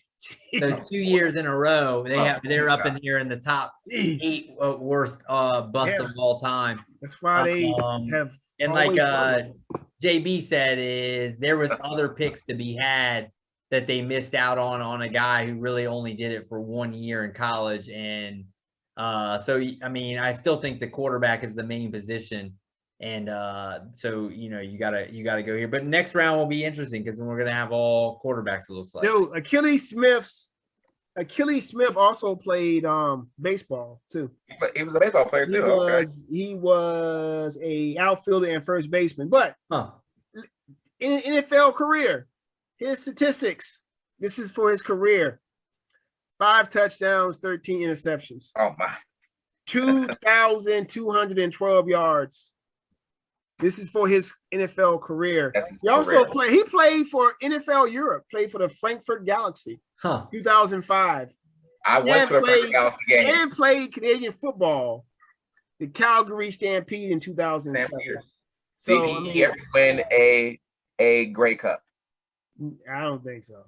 If he played in the Grey Cup, it would have said that he played in one, and it's not. Let's see. Nope, nothing. I'm sure he's probably a crucial softball player. Yeah, of course. Probably sure right now. He's knocking it. Oh my goodness, I'm sure he is. So right now, what we got in the second round? We got all Final four. All QBs. Yeah, we didn't go chalk, right? We did go one against the 5 and 3 against the 2. So we didn't go all QBs, y'all. All QBs. Let's stay at the very top of this bracket again. Let's go to the number 1 seed, Ryan Leaf, quarterback, Washington State University versus, oh my goodness, this is an all Pac-12 Conference of Champions. Bill Walton would be so proud. When Bill Walton hears this, okay? When he hears this, go nuts, right? So proud. The Conference of Champions. It's a Pac-12 quarterback matchup versus an SEC quarterback matchup. Yes, it is. So I'm gonna go first on this because I'm gonna just keep it short and simple. Ryan Leaf was drafted before Peyton Manning. Ryan Leaf did nothing. Peyton Manning is one of the best quarterbacks of all time. Therefore, Ryan Leaf advances as the worst draft pick ever. He wasn't drafted before Peyton Manning. He was almost drafted before Peyton Manning. No. Peyton Manning went. Peyton Manning went 1. Manning went 1. Oh, hey, I'm sorry. I recant. It's still terrible. Oh, good. That was the debate. The debate. My bad. He's still terrible. I'm sorry. Like Chuck said, he's terrible. It's still going. Still going. He a knucklehead. All right, so I'm going with the upset here. Ooh. And the main reason I'm doing that, both of them were horrible stats and all this. The main reason is that they threw away what could have been a game changer for their franchise. They turned down the Saints throwing all of that, what they ended up throwing for Ricky Williams. Mm-hmm. They offered them all of the Saints picks for that year. The first rounder in 2000, a first rounder in 2001, and a second rounder in 2002, and they turned that down. Wow. They turned the Saints turned that down. Because remember they were trying to jump up in order to take Ricky Williams. Who did they end up trading with? They traded that's when Ricky Williams sounded he was working with Master P. With Master P. He ain't here. Who did the Saints end up going there with? Let me see. What was that? What year draft was that? 95? No, 94? That was 99. 99, okay. Right. Yeah, look on the year who they traded up to take right there. All right, got you. So to me, that's what they're saying is, to me, you're saying this guy's got to be worth giving our franchise up, right? I mean, if you have all of those picks, mm-hmm. he has to be incredible, right? And they decided, no, we really want to stick by Achilles Smith, right? He's not worth all of those draft picks. And who knows what they could have done with that. That could have turned their franchise around completely for the Bengals. Right. They decided to go. So for me, I think he's a bust. Both of them are similar bust, but I think he's a bigger bust because of the opportunity the Bengals had. So he meant more to the Bengals that year than Ryan Leaf did. Because the Chargers the Bengals have been struggling since then. I mean, they've been horrible. So the Saints traded with the football team. It said they traded its first round selection, 5th to New Orleans, in exchange for New Orleans' 1st, 3rd, 4th, 5th, 6th, and 7th round selections. Jeez. as well as New Orleans 2001st and third round selections. My goodness. Highway robbery. Yeah, so the Bengals. Ricky Williams? The Bengals turned that down. What? The Bengals turned that down for Achilles Smith. Wow. So that puts even more pressure on Achilles Smith to be. He's got to be incredible, and he just wasn't. It just tells you how the league is different now. Like back then, it was run the ball, play defense. Now it's just score points. And you got wide receivers going ahead of running backs. It's crazy. Because back then, like I said, Kajana Carter getting drafted first. I mean, and then you got Ricky Williams getting drafted third. I mean, nowadays, to get drafted as a running back, you got to be like all world. Right. You know what I'm saying? You have to be like, Saquon, Zeke. These guys this year are really good running backs, and they may not go until the end of the first round, maybe the early second round. Absolutely. So we got two different quarterbacks going through here. So Joey, you're up now. You're the deciding pick, Joey. Of this, you got a pick now. Oh my! He wasn't counting on this, Chris. He wasn't expecting this. He's like, what? When you take a look at this, though, okay, like they say, if you miss, especially when you take a quarterback, if you miss and if you miss horribly, it can definitely set your franchise back. I look at San Diego taking Ryan Leaf in 1998, and they missed horribly.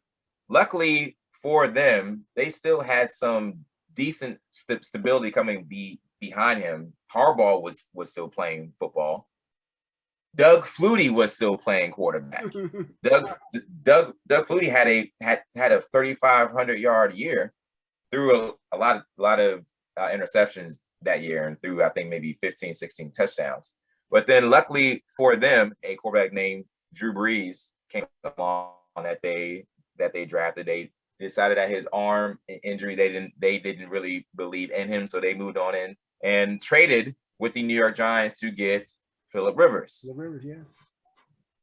Cincinnati has pretty much been one of the worst franchises in the NFL since the Boomer Esiason Ickey Wood Super Bowl, when Joe Montana is in the huddle for the very last drive that they go down and win, and he says in the huddle, "Oh, look, there's John Candy sitting at the other end of the stadium." Cincinnati has been god awful. They did find a franchise quarterback in Carson Palmer. They would have won a playoff game if the Steelers didn't hurt his leg that year.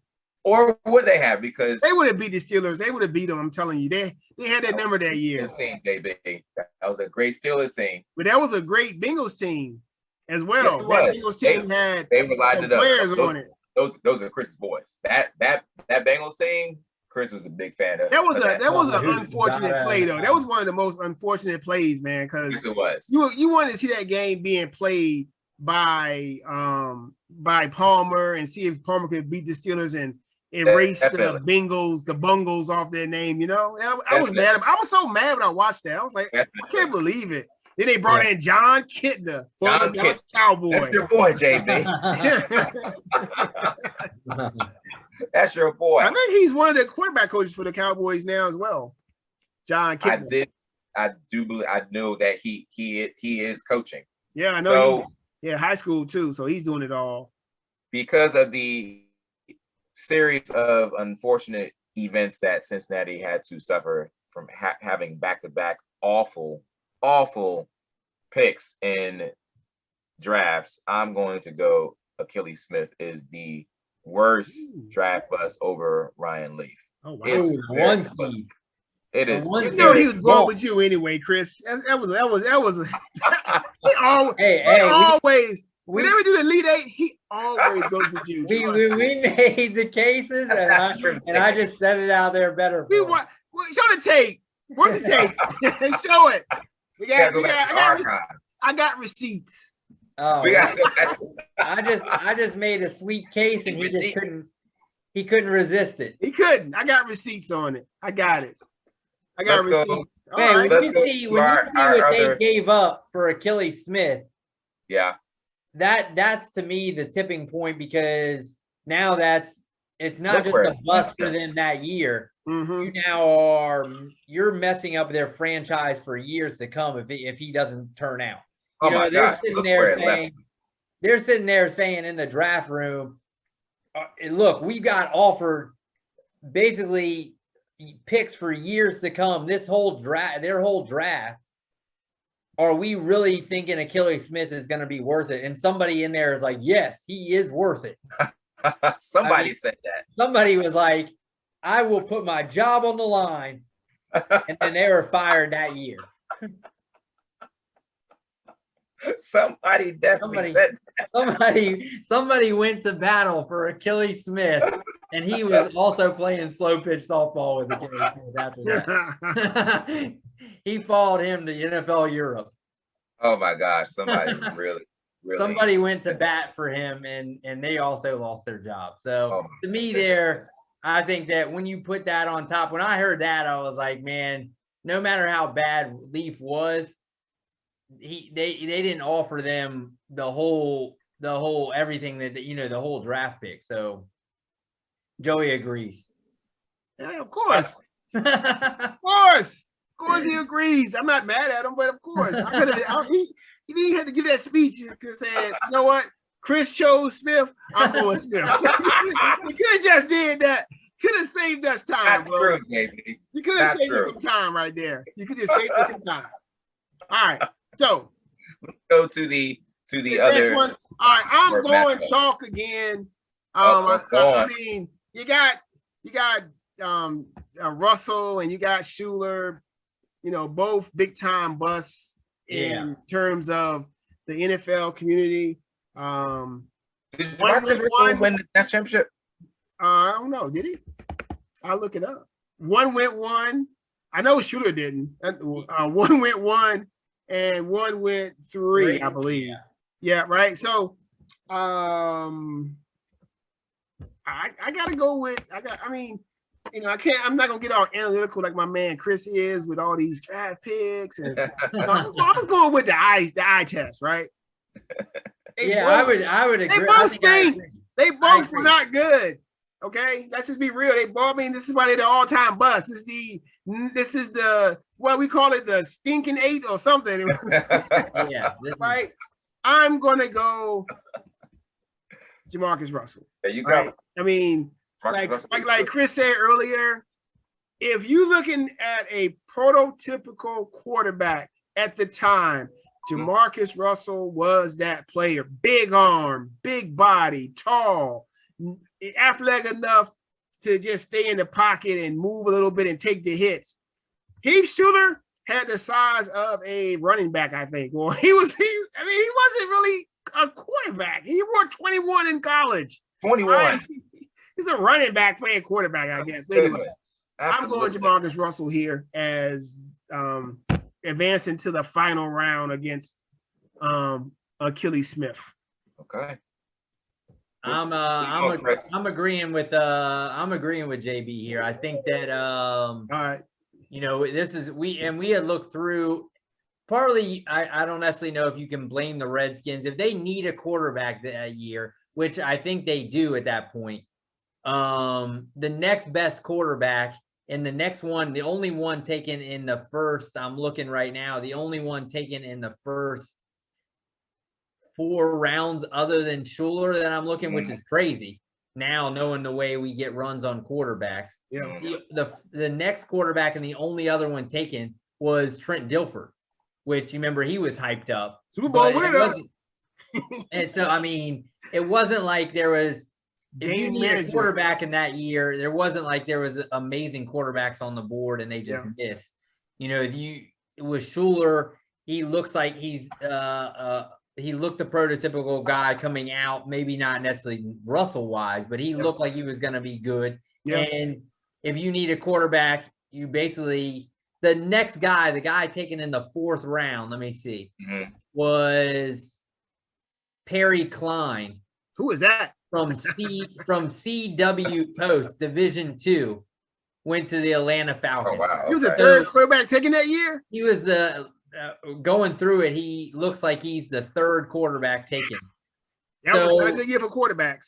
So, I mean, yes, Schuler was a bust, but it was slim pickings as far as what's out there. Now, not necessarily saying with Russell's year, the next quarterback taken was another bust in Brady Quinn. Then Kevin Cobb. It's like, there's both. So, I mean, they're both bad, but I think that, Schuler, I think, I just think that Russell was, like we've talked about, was the guy who looked like he would be a better version of Dante Culpepper is what people thought he was going to be. Yeah, so well. Hey, Trent Gilford did win a Super Bowl. He did. With that awesome defense. He was a game manager on an incredible team. Yeah, with awesome defense, right? Yep. Yeah. So to me, I'm going to go Russell here. Okay. All right, Joey. So we got. I'm gonna hear your pick because you know if Chris would have said Schuler, you would have said Schuler. But he said Russell, so we're going Russell. All right. Let's go to. So it looks like we this segment is kind of running over, so we're gonna try to finish this up, right? Yeah. So our last two picks, we got Joey. Who our last two, Joey? 5 seed, we have Achilles Smith versus 2 seed Demarcus Russell. All right, so I'm gonna look at it like this. Chris done talked me into it, right? The Bengals gave up, could have got the motherload of draft picks and changed that franchise and drafted some better players, and instead they got Achilles Smith. So I think that in terms of the big picture, I am going to, even though, like I said, this is our opinion, right? Because if you look online, I just pulled it up, right? NFL.com back in 2010 did one, and Russell was the #1 bust. Leaf was 2. Couch, who we even mentioned, Tim Couch. He was 3, and Achilles Smith was 4. But in the CJ squared Elite 8, we don't care what they do. You know how we do. We're going to do it the way we do it. And I'm going to say I'm going to go off my man, Chris, because I believe in his analytics and what he talks about. Very knowledgeable, right? I'm going to go with Smith as the biggest bust. Achilles Smith. Yeah. So I would say, with me, Russell is probably, I would think, just looking at game film, watching these kind of things, he's the guy, like we've said at that time especially, he's the guy you draw up. He's the guy you want in Madden. So I think from just that standpoint, I think what his career should have been in most people's eyes, he probably, from the micro of just Russell and not what he meant to the franchise of just being, he's probably the bigger bust of he should have been a Hall of Famer is what people were already throwing out there. But I think big picture to a franchise, it means more to get a load of picks and get a load of talent. And Chris, don't say your pick yet. Who you got, Joey? I want to hear Joey's pick first because I want to see if Joey's going to go with you or he got his. Because I don't want to see your pick yet, Chris. Because I want to see with Joey. Go ahead, Joey. Give me your pick, Joe. Who you got? Well, if Joey picks in it, he'll finish it. So you go ahead, Joey. No, I know that, but I know where you were leading, but I just want to. Okay, go ahead. I'm sorry, Chris. Go ahead. Say your pick. Go ahead. Don't worry. I'm sorry if I interrupted. My bad. Well, I just think I'm agreeing back with you in that big picture. I think that draft picks are that level of that the motherload you said of draft picks that can turn a franchise around so quickly and for years. And for the Cowboys, 1982? Absolutely. Walker? Yeah, so I don't know how you can even. Like we joked about, somebody was in there was on something, but yeah. So I'm with you guys. I got Achilles Smith here, which is a big upgrade. I will third it. I will third it. There you go, Joey. Achilles Smith, the drafting and the failures of Achilles Smith has completely left the Bengals franchise. I mean, they didn't have it. It was going to take them 5 years before they were able to get a true first round pick. Carson Palmer that actually did work out for them. Yeah, started off bad, but they built that team up to be a very entertaining team to watch. And as JB said, it was an unfortunate thing that he got hurt in that playoff game. But yes, Achilles Smith drafting set them back years. Wow. Upset time. The fifth overall 5 seed with the dub. Well, which is a loss in this case. It's a dub, but a loss. Congratulations, Achilles Smith. And you look at what Washington got. Washington took the deal, right, from the Saints, and they took Champ Bailey, who was a Hall of Famer. Yes. Mm-hmm. So even that's more salt into the wound. You get one of the best cornerbacks. So if they did the exact same thing, you could have gotten one of the best cornerbacks with an absurd amount of picks, and you get away from Achilles Smith, who ended up being horrible. Absolutely. Wow. All right, there you go. There you go, everybody. Like Joey said, the millions. Achilles Smith is the loser of the TJ Squared Elite Eight. Yeah. No, he won. He is the loser. Right. So, I know we got to wrap this show up, right? A little outro. Yeah. Shout out to everybody out there, even if it's one person that's listening to us ramble on. Hey, thank you. You know what I'm saying? Thanks for the follows. TJ Squared, we're gonna keep doing this regardless, right? We're gonna keep doing this. We're gonna keep grinding. Yep. And next week we got some more stuff coming for you. Some more hot takes by your boy Joey. We're gonna have that Eastern Conference other than the Nets. Who we got? I gotta pick. You know what I'm saying? We're gonna have our last pick mock draft. So you want to see that because it's gonna be outlandish. We're gonna just pick whatever we want to, right? Forget the experts, Tom Mache, all those guys. We don't care what they're doing. We're gonna do our thing, right? And, they're listening to the experts right now. Don't miss next week's TJ Squared Elite Eight. Don't miss. Oh yeah, right? We're gonna make it draft based. We haven't decided what we're gonna do yet, but it'll be something draft based to kind of keep in, and then so then we gotta and we'll finish up the mock draft, and then we'll have the draft show coming up. So draft show, can't miss that draft show. Oh my goodness. We'll see how all the bells and whistles. We'll see how good or bad we did. All the bells and whistles. Yeah. Yeah. So hopefully we hit a couple. Well, hopefully at least hit a couple. I think we'll hit a couple. I think we're gonna hit a couple. I think I know you and I will, Chris. Just message Joey. Just messing. You won. Hey, by the way, you got Matsuyama. You got Matsuyama. Guy. Good pick, Joey. Go ahead. Matsuyama. And I was gonna talk you out of him. Barry Horowitz, a famous ham and egger from WWE. And ham and egger. That's another CJ Squared term. Ham and egger. Ham and egger, baby. Ham and egger. All right. And we're also going to see if CJ Squared can finally pick these NBA games right. I mean, goodness gracious. We got to switch something up. You're horrible, right? We're going to see. You know what I'm saying? We're going to see. Can we get some NBA games? Yeah, that's big. All right. All right, guys. Joey, you got anything for the masses before we go? Any hot takes? Any more hot takes, Joey? Give me one more hot take.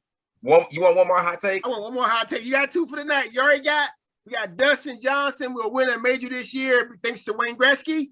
And we have that the Giants will win the NFC East because of their first round draft pick. So the Giants will win. Yeah. So give me one more hot take. Leave us with a hot take, Joey.